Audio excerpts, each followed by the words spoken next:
It's over here. Hello, beautiful people. Hello, hello, hello again. I finally sat down to press record on a video. And I'm not even gonna lie, it has taken a lot of courage. And it has taken a lot of moving my body and writing the proverbs every night to get here.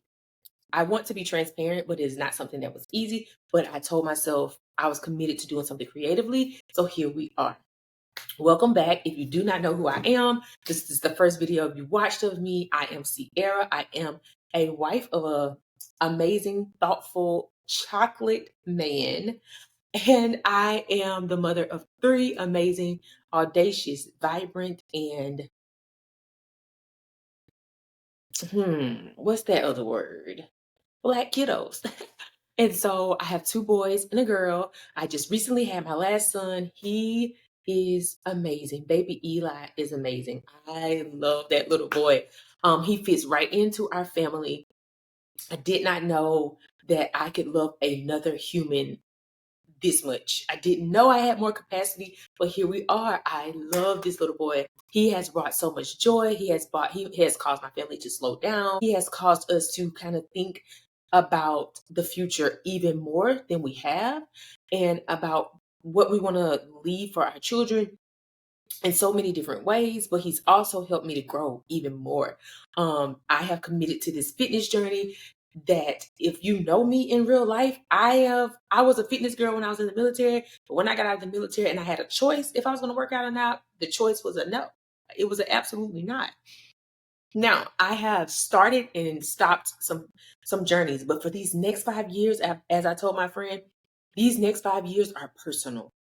My son, I will be 40 when my son is 5, my youngest son. I'm going to be able to run and play baseball with him.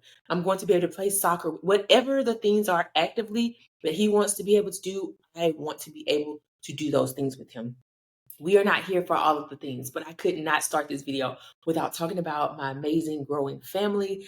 I know in one video I mentioned that I wanted more children, and God blessed my womb, and we had another child. Um, I I could go on and talk about this, but I will say this: I am so excited and so ready to just start this journey, but I didn't want to spend a lot of time. If you've been over here for a while, I'm not very forward with sharing my family and all of the sharing their faces and all of that. So you probably won't see the baby, but you may see his head or something in the video. You may hear his voice, but you probably won't see him. But I just wanted to acknowledge that I am the mother of three beautiful, amazing children. And so let's jump into the video. Today, I'm going to talk about books that I love, books that I enjoy, books I have read, and books that I would like to read. This little, I guess, segment over here is going to be a book every weekend. So every weekend, I have challenged myself to read a book a week, which, if I'm honest with you, when I was pregnant, I could not in the beginning of the pregnancy, those first 9 weeks was whoa, whoa, whoa, whoa, whoa. It was a lot. So I didn't read as much, but now I'm reading so much more. And I say so much more because I started off the year reading, but I'm doing a lot of reading and listening to books at the same time because, like I said, I am the mom of I am the mom of three, but I have two children at home. I still homeschool my daughter, and now I have my son at home as well, and my other son is in public school. So I'm still busy with them. I'm still doing things with them. And so as I have learned, this journey is a little bit up and down here and there. It is so good. It's a little bit up and down here and there. So I'm still finding my flow. I am a little bit better than I was when I first started. If I'm honest, it was rocky because going from 2 to 3 is not easy for me. Personally, it was not easy for me, but here we are. My husband has been helpful. My family has been helpful. My friends have been helpful. I even made a new friend in my city. And so it has been able to help. But at the end of the day, I am their mother, you know? And so with that being said, like, I do a lot with my children.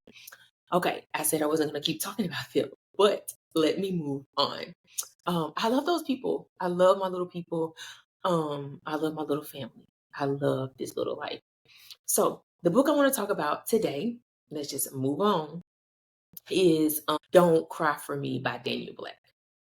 And maybe I wanted to talk about my family a little longer because this book, if you have not read it, if you have not seen it, this I got this actually from the library. If you know me, you know I usually get it from the library first. When I love it, I will go purchase it. So I'm going to be having this book for my bookshelf. And there's a second book to this called Isaac's Song. I already have that one from the library. I already know these are going to be two books that are on my bookshelf.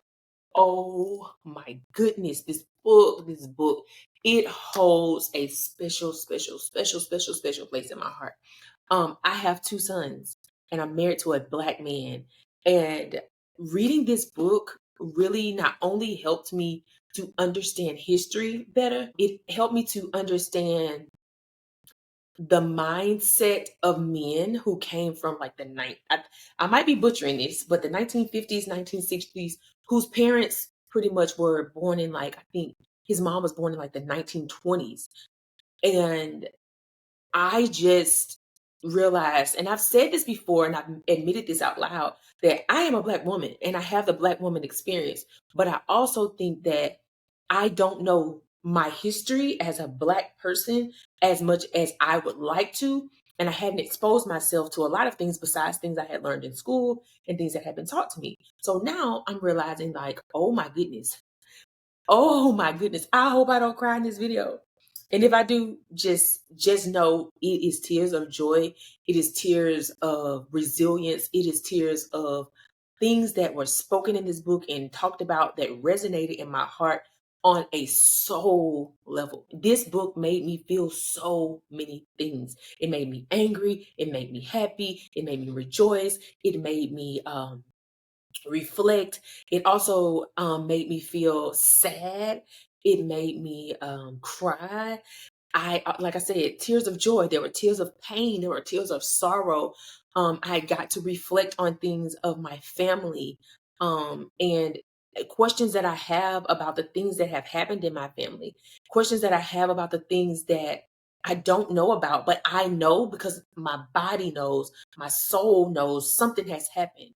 So if you can't tell from the things that I'm sharing, this book was about family, knowing where you come from, and about forgiveness. This book was about the history of Black people and those who were raised by mothers and fathers who had either seen slavery, been slaves themselves, or come from a slave, same thing, came from a slave family. And so I resonated with a lot of things that were shared. The main character who's telling the story is a dad. His name is Jacob. Jacob is writing letters to his son Isaac, and he's basically, is this telling the story? He's basically on his deathbed as he's writing. This story felt like a song. It felt like a cry. It felt like almost like an anthem. I really enjoyed it. I listened to most of it and I read through probably 15 to 20% of it I read, and then the rest of it I listened to. I really enjoyed the listening than the reading because I could hear a voice of a, and I'm pretty sure it was a black man reading this story that helped me to see the things that were being written. But one of my favorite parts was towards the end. The dad basically leaves a will for his son or his last words and wishes. And you see the dad's growth throughout the story that made it a beautiful story. You see how he got to learn things about his family that he did not know. You get to see him grappling with life and death at the same time. You get to see some of the beautiful things that the family left for him that were not always tangible. I know this book has changed me, and I look forward to sitting with these characters, if you will. If you're a reader, you know what I mean. I look forward to, like, I feel like there's a place in my heart that is just for characters in books that I've read that I just want to stay with me. I want to be changed as I read books, but I want what has been changed about me to stay with me. In so many ways, I know that this book is up there with Viola Davis's book for me, specifically because I think books that have a history I don't necessarily know about, but I know about, if you will. I don't necessarily know about them because I've read about it or I have like the learned experience, but I know about it because either someone in my family or one way down the line in my family has been through these things, or I can see the resonance. No, I can see the residue in my family. It helps me to appreciate my family more, especially like my parents, like and their parents, and my grandmother, my great grandmother. If my mom's mom was alive, I would love to sit down and talk to them. And it's so amazing to me. I did have years with them. My great great great grandmother, my dad's my dad's mom. Yes. I wanted to get it right. She used to call me Sarah. And it reminded me of many times that I would sit with her and we would eat what is it? Frosted Flakes, and I don't even know she had frosted. I think it might just been cornflakes, and we would add. It had to be cornflakes because we'd be cornflakes with the rooster with the green little thing. I might got the colors wrong, but it would be cornflakes, and she would put sugar in the milk for me, and then she would cut up some bananas on top. There's a specific recipe that I am going to try. I'm going to copy it out of my own personal book, and I'm going to put it in my recipe book. But it's a recipe in here that really resonated with me, lemon pound cake. And that recipe and the talks about that cake comes up several times in the book. That reminded me of family because I had family to teach me how to make a pound cake. And if you need a pound cake, I've said in another video, I can make a mean pound cake. And so that video or something of that sort is going to come out. Maybe not this month, but I'm going to make a special video just to honor that pound cake because you're a Black person, you know this. There's a lot of memories around food for us. And so I just want to like wrap this reading and the things that I've read and that have changed me. I want to wrap it in a bow by just doing an ode to the book by creating that recipe. And the last thing that I will say, and I've waited to say this because I'm pretty sure this is going to be very emotional for me, is that the love that this dad had for his son, it really, really, really, really showed me a lot about Black men and their struggle to know love and their struggle to understand love. And I'm not talking about just Black men across the board, because there are some Black men who know love, but there's a specific group of Black men who are struggling to know love, who are struggling to accept love, love of themselves and love from another man. And as I read through it and as it really sat on my heart, and it kept like pounding my heart and pounding my heart as I went to read page after page after page. I was like, man, that is not easy. The existence of being a Black man is not easy. And it reminded me to not only love my father more deeply, my stepfather more deeply, my husband more deeply, but every man that I come across. And it's like I had this understanding in my heart without having read this story, but now it's at another level that I'm like, every time I interact with a Black man, no matter what the circumstances are, with boundaries, it will be kindness, it will be love, it will be compassion, it will be just a very particular type of knowing going into interaction with them. Um, I hope that makes sense. If you have not read this book, you should read it, especially if you are the mother of a Black boy, especially if you have brothers. All of us have a dad. Even if you don't have a relationship with your dad and you don't know him, you still this book will still be a great read for you. Um, if you have some, like, I'm never gonna forgive my dad for what he's done, or I'm never gonna forgive my grandpa or any man in your life, read this book. Um, like I said, I have a new level of love, compassion, and respect for men. Um, and if you cannot hear this thing, it's opened my eyes to more realities.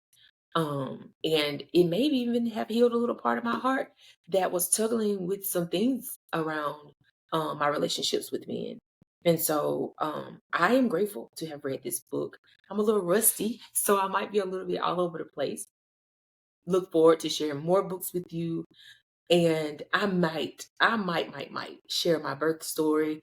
I that's not my usual content over here. However, I think, like I said, maybe this is what I can do. I will make the lemon pie. This is just an idea. Don't hold me to it, because this is just what's coming to mind. I'll make the lemon pound cake and tell y'all my birth story. I might do that. I might do that. It might just be something I make and do for myself, though, because I do want to remember my son's birthday.